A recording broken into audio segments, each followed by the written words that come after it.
سلام دوستان، امیدوارم که همه چی حالتون عالی و خوب باشه. من توی این ویدیو میخوام راههای مهاجرت به امارات رو براتون توضیح بدم، چون خیلی از من میپرسن و پرسیدن از دوستان و آشناها و کسایی که میدونن.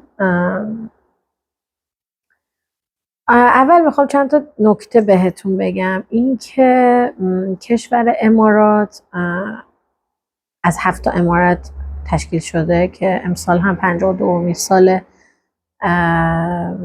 ملیشون رو جشن گرفتن و استقلالشون رو، که این امارت ها که کشور امارات پایتختش شهر ابوظبی هست و دبی یکی از شهرهای کشور امارات هست. خیلی اشتباه میکنن و فکر میکنن اینجا پایتخته یا اینجا کشور. نه، اینجا یک شهر از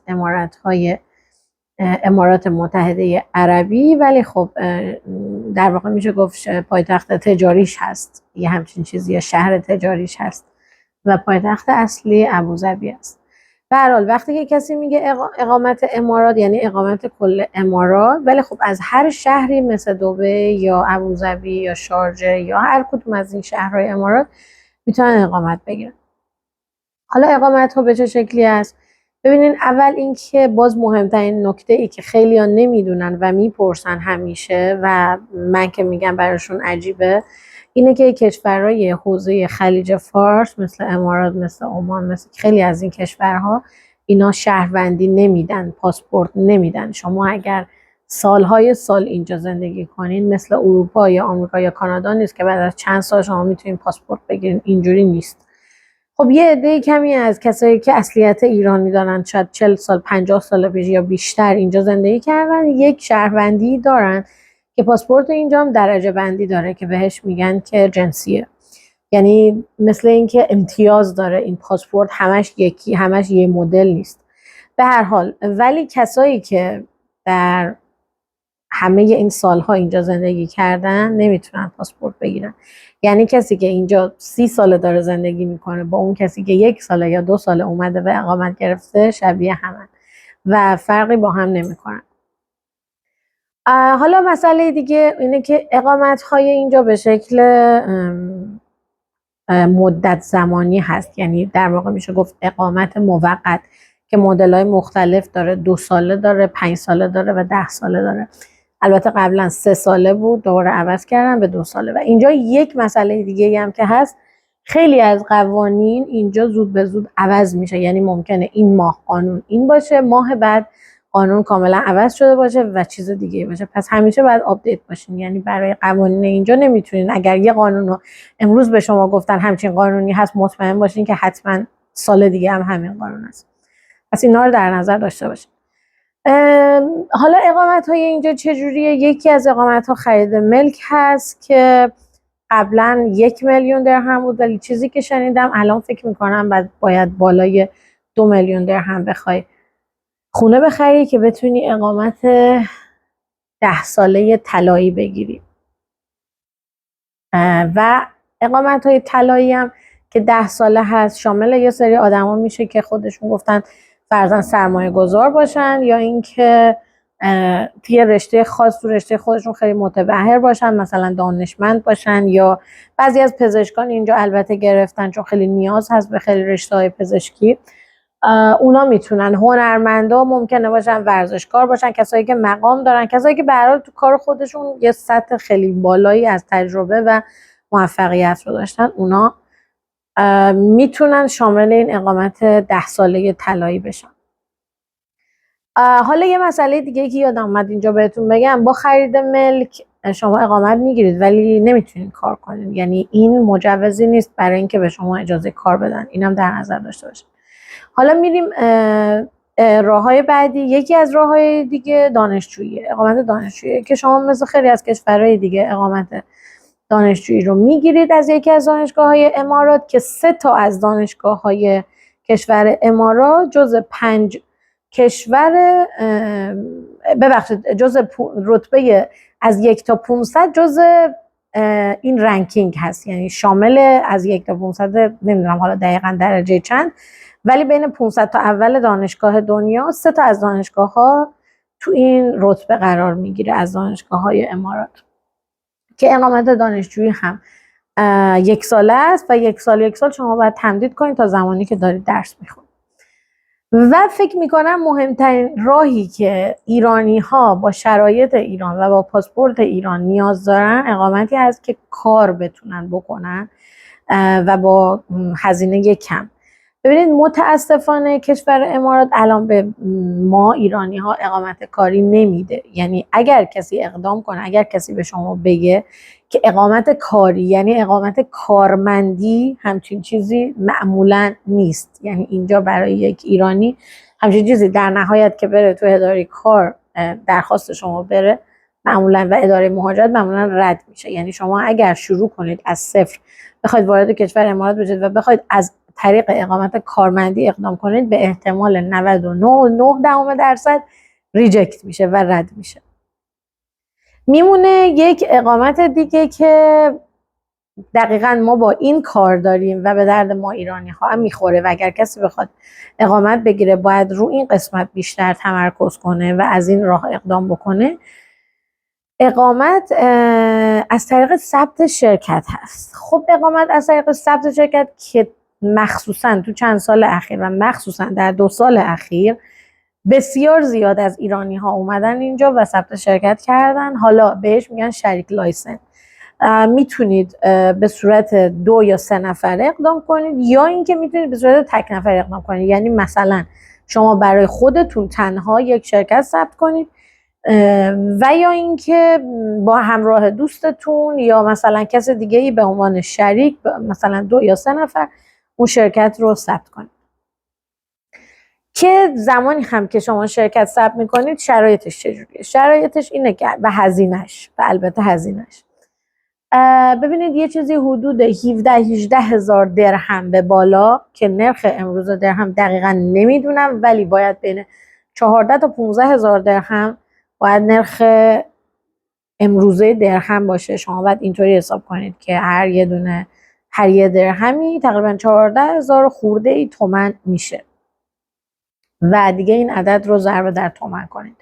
حالا شما اینو در نظر بگیرید از 18 هزار درهم 17-18 هزار درهم به بالا بسته به نوع اون کسی که شرکت یا کسی که میخواد برای شما این کار رو انجام بده شما باید هزینه کنید.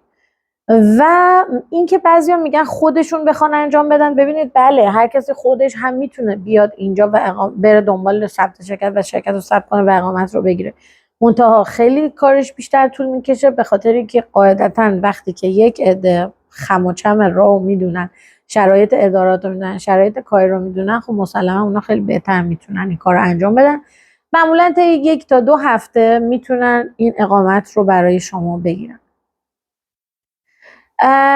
و اینکه بله شما شرکت ثبت میکنید. حالا بعضیا میپرسن که اجازه کار، ببینید کسی که با ثبت شرکت وارد کشور امارات میشه قانونش اینه که در واقع داره برای شرکت خودش کار میکنه و این آدم نمیتونه بره جای دیگه ای کار کنه مگر اینکه به هر حال آشنا باشن یا شرایطی داشته باشه که مثلا همونطوری بره کار کنه. ولی این اقامت کارمندی حساب نمیشه، چون اینجا بهترین نوع اقامت، چیزی که من همیشه پرسیدم از تجربیات این سالها و از اطرافیان و آدمها، اقامت کارمندی بهترین نوع اقامته، چون شما میتونید برید باش بگردید کار پیدا کنید و روی اون شرکتی که شما رو استخدام کرده بیمه بگیرید و خیلی از کارهایی که حتی وام گرفتن و خیلی چیزا با کارمندی خیلی خیلی اینجا راحت تره، به خاطر اینکه همه اینها نیاز به این داره که در ماه شما یه مبلغ حقوق میاد به حسابتون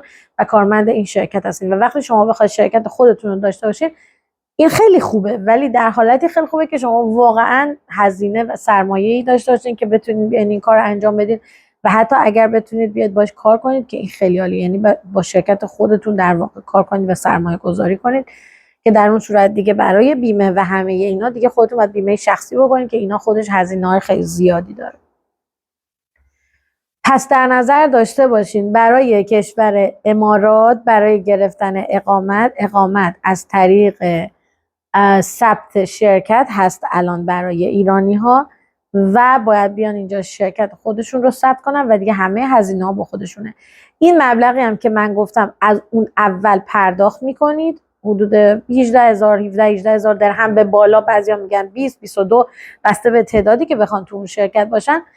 و پس مبلغ این مبلغه و اینکه شما سالانه باید تمدید کنید. اولا که اقامت ها الان شده 2 سال یه بار، یعنی هر 2 سال یه بار شما آیدیتون که همون شبیه کارت ملی حساب میشه، یه چیزی شبیه کارت ملیه، اون رو باید برید تمدید کنید و هزینه تمدید اون لایسنستون، شرکتتون و قرارداد اون دفترتون، اینها باید تمدید بشه که تقریبا سالانه یه حدود 8 تا 9 هزار درهم هزینه داره و دیگه 2 سال یه بار هم که باید تمدید کنید دوباره همه هزینه ها رو باید پرداخت کنید. خب این که از شرایط اقامت و شرایط کاری هم که بهتون گفتم، با همون شرکت خودتون باید کار کنید و اینکه فکر کنید میایید ثبت شرکت میکنید و میرید میگردید کار پیدا میکنید، مثل همه کسای دیگه اینجوری نیست متاسفانه، مگر اینکه به هر حال بتونید آشنایی پیدا کنید یا کسی باشه که شما بیاد اقامت رو بگیرید، یا اینکه اون شخص رو شرکت خودش برای شما اقامت در بیاره و شما برید برای ایشون کار کنید. در نهایت اینه. در مورد حساب بانکی، ببینید اینجا حساب بانکی بسیار سخت باز میشه، فقط یعنی متاسفانه به خاطر اون شرایط تحریم ایران و شرایط سیاسی که ایران داره، حساب سخت باز میشه. یه سری چیزا برای ایرانی ها اینجا مشکله واقعا، مثل بقیه ملیت ها نیست. شما وقتی که شرکت ثبت کنید بله میتونید حساب باز کنید، ولی به شما میگن حساب شرکتی و حساب شرکتی هم از شما میخوان یه مبلغ خیلی بالایی، بعضی وقتا 400 500 هزار درهم تو حسابتون باشه.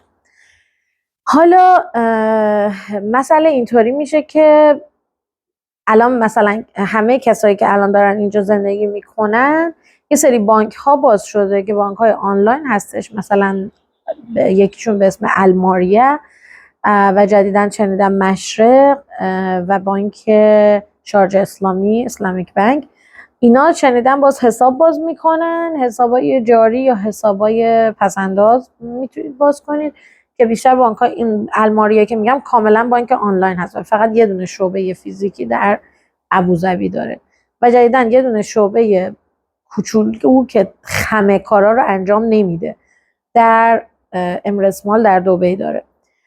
ولی شما باید اینطوری حساب کنید که این بانک که میگم بانک آنلاین هست و شما وقتی اینجا هستین برای اجاره کردن خونه، برای همه این چیزها نیاز به حساب بانکی و چک و دسته چک و این چیزها دارین. حالا اگه پول نقد بدید که مشکلی نیست، ولی معمولا اینجا برای پرداخت 2 یا 3 تا پرداخت، 3 تا یا 4 تا بستگی داره در سال.